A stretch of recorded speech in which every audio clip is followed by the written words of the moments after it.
এই মুহূৰ্তত এটা বিগ ব্ৰেকিং জনাইছো জুবিন গাৰ্গৰ মৃত্যুৰ ঘটনাক লৈ গৰিমা গাৰ্গৰ এজাহাৰ দাখিল ছিংগাপুৰত জুবিনৰ সৈতে থকা সকলোৰে বিৰুদ্ধে এজাহাৰ দাখিল কৰিছে গৰিমা শইকীয়া গাৰ্গে ইমেইল যোগে CIDত এজাহাৰ দাখিল কৰা হৈছে গৰিমা শইকীয়া গাৰ্গে দাখিল কৰিছে এজাহাৰ জুবিন গাৰ্গৰ মৃত্যু সন্দৰ্ভত সৃষ্টি হোৱা ৰহস্যৰ পিছতে এজাহাৰ দাখিল কৰিছে পত্নী গৰিমা শইকীয়া গাৰ্গে এটা বিগ ব্ৰেকিং জনাইছো গৰিমা শইকীয়া গাৰ্গে অৱহিত এজাহাৰ দাখিল কৰিছে ছিংগাপুৰত সেই সময়ছোৱাত যি ঘটনা সংঘটিত হৈছিল সেই সময়ছোৱাত তেওঁলোক যি কেইগৰাকী লোক আছিল সেই লোকসকলৰ বিৰুদ্ধে এজাহাৰ দাখিল কৰা হৈছে এটা ব্ৰেকিং এই মুহূৰ্তত জনাইছো ইমেইল যোগে CIDত এজাহাৰ দাখিল কৰিছে গৰিমা শইকীয়া গাৰ্গে জুবিন গাৰ্গৰ মৃত্যুৰ ঘটনাক লৈ গৰিমা গাৰ্গৰ এজাহাৰ দাখিল ছিংগাপুৰত জুবিনৰ সৈতে থকা সকলোৰে বিৰুদ্ধে এজাহাৰ দাখিল কৰিছে গৰিমা শইকীয়া গাৰ্গে ইমেইল যোগে CIDত দাখিল কৰিছে এজাহাৰ আৰু গৰিমা শইকীয়া গাৰ্গে এজাহাৰ দাখিল কৰিছে আমি সমগ্ৰ বিষয়টো সন্দৰ্ভত আৰু অধিক তথ্যৰ বাবে ফোনযোগে সংযুক্ত হৈছো আমাৰ জ্যেষ্ঠ সাংবাদিক বিমল ফুকন মহন্তৰ সৈতে বিমল সবিশেষ তথ্যখিনি আপোনাৰ পৰা জানিম যিহেতু অৱশেষত গৰিমা শইকীয়া গাৰ্গে এই ঘটনাৰ সৈতে জড়িত থকাৰ যিসকল অভিযুক্ত আছে তেওঁলোকৰ বিৰুদ্ধে এজাহাৰ দাখিল কৰিছে CIDত সবিশেষ তথ্যখিনি আপোনাৰ পৰা কিছু সময় পূৰ্বে ইমেইল যোগে এখন এজাহাৰ CIDলৈ বুলি প্ৰেৰণ কৰিছে গৰিমা শইকীয়া গাৰ্গে আৰু জুবিন গাৰ্গৰ অকাল মৃত্যু সন্দৰ্ভত কৰবাত ৰহস্যজনক এটা সন্দিহান হৈছে তেখেত নিজে যে কৰবাত নহয় কৰবাত কিবা এটা ক্ৰিমিনেল কনস্পাইৰেচি কৰবাত থাকিব পাৰে বা কাৰোবাৰ নেগলিজেন্সিৰ বাবে জুবিন গাৰ্গৰ অকাল মৃত্যু হৈছে কথাটো গৰিমা শইকীয়া গাৰ্গ তেখেতে নিজে ইতিমধ্যে সন্দেহৰ মেয়ৰ পক্ষৰ মাজত তেখেত নিজেও সন্দেহ কৰিছে গোটেই বিষয়টো আৰু যি কাৰণত এখন পূৰ্ণাংগ FIR তেওঁ লিখি সেইখন মেইল যোগে ইতিমধ্যে CIDলৈ প্ৰেৰণ কৰিছে আৰু সেই এজাহাৰখনৰ নাম সন্নিৱিষ্ট হৈছে যে গুৱাহাটীৰ পৰা লৈ যোৱা আৰু যথোপযুক্ত তেওঁ কেয়াৰ নোলোৱা শ্যামকানু মহন্তৰ নাম তেওঁৰ যিগৰাকী মেনেজাৰ আছিল তেওঁ যথোপযুক্ত কেয়াৰ নোলোৱা তাৰ সমান্তৰালকৈ তেওঁৰ নেগলিজেন্সৰ বাবে জুবিন গাৰ্গৰ মৃত্যু হোৱা সিদ্ধাৰ্থ শৰ্মা তাৰ সমান্তৰালকৈ যিকেইজন তেওঁৰ লগত সেইদিনা দ্বীপটোত উপস্থিত আছিল সেইদিনা ইয়টত উপস্থিত আছিল সেই ইয়টত উপস্থিত থকা প্ৰতিজনকে তেওঁ এজাহাৰত অভিযুক্ত কৰিছে আৰু সেই এজাহাৰখন কেইটামান মুহূৰ্তৰ পূৰ্বে দিয়া হৈছে এই মুহূৰ্তলৈকে CIDয়ে কিন্তু এজাহাৰখন ৰিচিভ কৰা বুলি আমাৰ হাতত তথ্য আহি পৰা নাই CIDলৈ যদিও মেইল যোগে প্ৰেৰণ কৰিছে কিন্তু CIDয়ে এই মুহূৰ্তলৈকে এই বিষয়টোত কোনো স্পষ্টভাৱে ৰিচিভ কৰা সন্দৰ্ভত তথ্য সদৰি কৰিব বিচৰা নাই CIDৰ যি কৰ্তৃপক্ষ SITৰ যি কৰ্তৃপক্ষৰ হাতত প্ৰিণ্টেড ৰূপত এই মুহূৰ্তলৈকে এজাহাৰখন নাই পৰা কিছু সময় পূৰ্বে আমি SITৰ লগত কথা পাতিছিলো আৰু SITয়ে কৈছে যদি মেইল যোগে প্ৰেৰণ কৰিছে এই মুহূৰ্তলৈকে পঠাইছে যদি CIDৰ মেইলত পঠাব আৰু CIDৰ মেইলৰ পৰা সেই এজাহাৰখন এটা কপি হিচাপে আহি ৰিচিভ কপি কৰি তাৰ এজাহাৰখন তেওঁলোকৰ SITলৈ প্ৰেৰণ কৰা হ'ব গতিকে যদিও CIDৰ মেইলত পঠাইছে যিহেতু SITৰ নিজাববীয়া মেইল ID নাই গতিকে CIDৰ মেইল IDত পঠোৱাকে এজাহাৰখন এই মুহূৰ্তলৈকে কিন্তু SITৰ হাতত নাই পৰা বুলি SIT কৰ্তৃপক্ষই স্পষ্টকৈ ক'ব বিচাৰিছে ইয়াৰ সমান্তৰালকৈ এইটো কথা ক'ব লাগিব যে এই এজাহাৰখনৰ আজিৰ তাৰিখত কেনেধৰণৰ ভূমিকা গ্ৰহণ কৰিব যিহেতু এতিয়ালৈকে 3 কোটিতকৈ অধিক এজাহাৰ ইতিমধ্যে পৰিছে জুবিন গাৰ্গৰ অকাল মৃত্যু সন্দৰ্ভত গতিকে এই কথাটো যদি ফঁহিয়াই চোৱা যায় তেতিয়াহ'লে যেতিয়া কোনো এজাহাৰ নাথাকে তেতিয়া চৌমতো এজাহাৰ বা আন লোকে দিয়া এজাহাৰ কেইখনে গুৰুত্ব পায় কিন্তু যেতিয়া ঘটনা সংঘটিত হোৱা সন্দৰ্ভত পৰিয়ালৰ লোকে এখন এজাহাৰ দাখিল কৰিব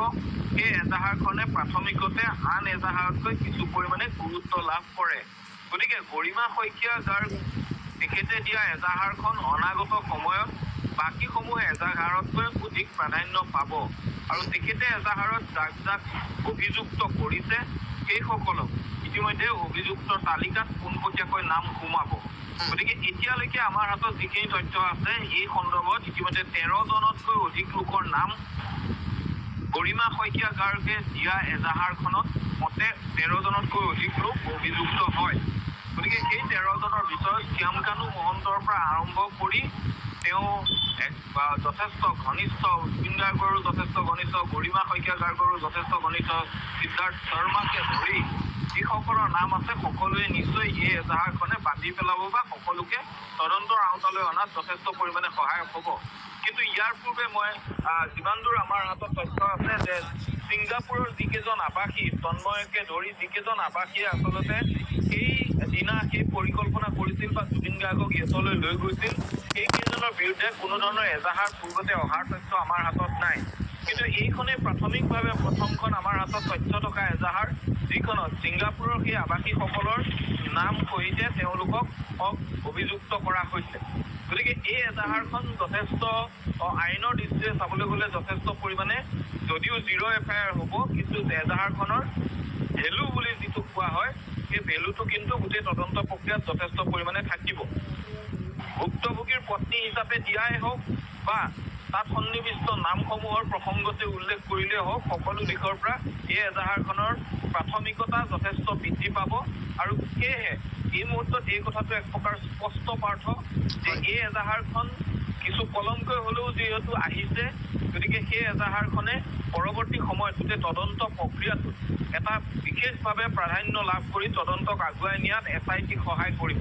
আৰু এই এজাহাৰখন দাখিল কৰাৰ লগে লগেই এজাহাৰকাৰী হিচাপে জুবিন গাৰ্গৰ ধৰ্মপত্নী গৰিমা শইকীয়া গাৰ্গে এজাহাৰকাৰী হিচাপে তেওঁ নিজৰ স্পষ্টীকৰণ বা নিজৰ ভাষ্য বা তেওঁ CID বা SITৰ ওচৰত দাখিল কৰিব লাগিব। সেয়া এডভকেটৰ হতুৱাই দিয়ক বা আয়ো যিগৰাকী, সেই আয়োগৰাকী আহি মৰমী দাসে লোৱাই হওক, যিকোনো কাৰণত তেওঁ নিজৰ ভাষ্য প্ৰদান কৰিব লাগিব। তেওঁ অভিযোগসমূহ তেওঁৰ এটা ষ্টেটমেণ্ট ৰেকৰ্ড কৰিব লাগিব। গতিকে সেই ষ্টেটমেণ্টটো কিন্তু অত্যাধিক গুৰুত্বপূৰ্ণ এটা ষ্টেটমেণ্ট হ'ব। এফালেদি তেওঁ জুবিন গাৰ্গৰ ধৰ্মপত্নী, আনফালে তেওঁ এজাহাৰকাৰী। এই দুয়োটা দিশৰ পৰাই গৰিমা শইকীয়া গাৰ্গৰ যিটো ষ্টেটমেণ্ট হ'ব, সেই ষ্টেটমেণ্টটো পৰৱৰ্তী পৰ্যায়ত তদন্ত প্ৰক্ৰিয়াত আৰক্ষীৰ বাবে এক গুৰুত্বপূৰ্ণ সমল হিচাপে দেখা দিব। গতিকে এই গুৰুত্বপূৰ্ণ সমল সংগ্ৰহ কেতিয়া কৰে, কেতিয়া গৰিমা শইকীয়া গাৰ্গৰ তেওঁৰ ভাষ্য গ্ৰহণ কৰিব বা তেওঁৰ ষ্টেটমেণ্ট ৰেকৰ্ড কৰিব এজাহাৰকাৰী হিচাপে, সেইটো পৰৱৰ্তী সময়ত নিশ্চয় নিৰ্ধাৰিত কৰিব CID বা SITয়ে। কিন্তু এই মুহূৰ্তত এইটো ক'ব পাৰি যে পলমকৈ হ'লেও গৰিমা শইকীয়া গাৰ্গে দিয়া এজাহাৰখনে আচলতে গোটেই তদন্ত প্ৰক্ৰিয়াটোক কিছু পৰিমাণে নিশ্চয় ত্বৰান্বিত কৰিব। বিমল, এটা কথা সাধাৰণ দৰ্শকে জানিব বিচাৰিব, যিহেতু শ্যামকানু মহন্ত, সিদ্ধাৰ্থ শৰ্মাক মূল অভিযুক্ত হিচাপে লৈ যিহেতু এজাহাৰখন দাখিল কৰা হৈছে, ইতিমধ্যে আপুনি জনাইছে, বাকী যিসকল ইয়ৰ্টখনত আছিল তেওঁলোকক আওতালৈ অনাৰ বাবে তেওঁলোকে আবেদন জনাইছে। তেওঁলোকক আচলতে তদন্তৰ আওতালৈ কেতিয়া অনা হ'ব? কেতিয়া তদন্তৰ আওতালৈ অনা হ'ব এইটো গুৰুত্বপূৰ্ণ প্ৰসংগ নহয়, কিন্তু তেওঁলোক তদন্তৰ আওতালৈ আহিবনে নাহে সেইটোহে গুৰুত্বপূৰ্ণ প্ৰসংগ। প্ৰথম কথা, ইহঁতলৈ লৈ যোৱাৰ পৰিকল্পনা কৰাই হওক বা আন কথাখিনিৰ ক্ষেত্ৰত হওক, তেওঁলোকৰ বিৰুদ্ধে এতিয়ালৈকে অসমত কোনো এজাহাৰ নাছিলে। গতিকে ছিংগাপুৰ আছাম এছ'চিয়েশ্যনৰ সভাপতি হওক, সম্পাদকে হওক বা তন্ময় শৰ্মাকে হওক বা ৱাজিদ আহমেদকে হওক, যিকেইজন লোক আছিল তেওঁলোকে তেওঁৰ বিৰুদ্ধে কোনো এজাহাৰ অসমত এই পৰ্যন্ত দাখিল হোৱা নাই।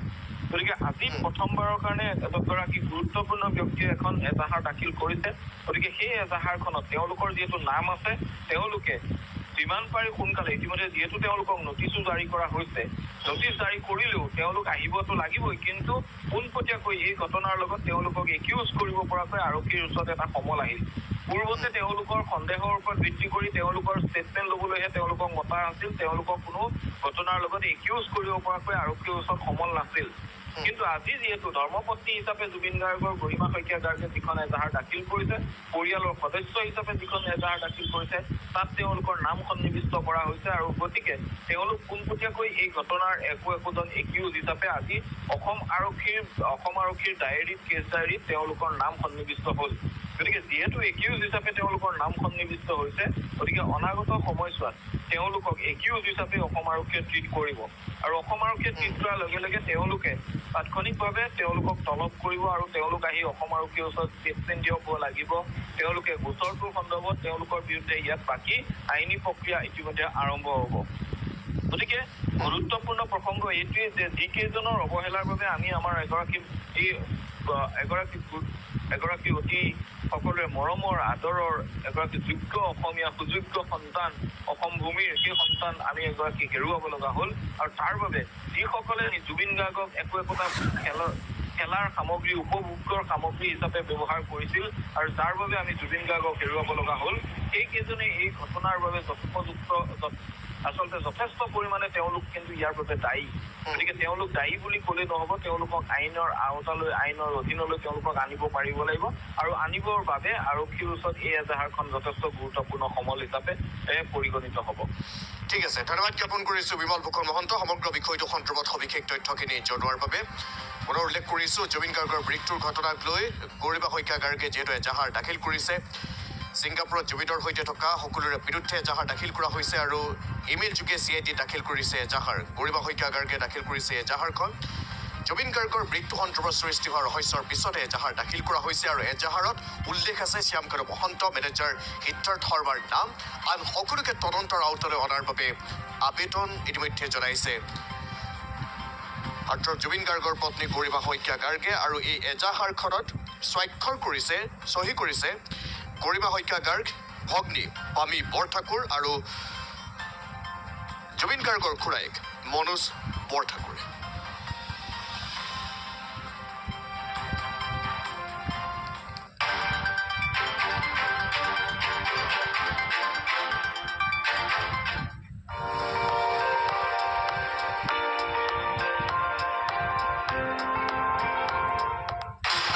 চাই আছে ND24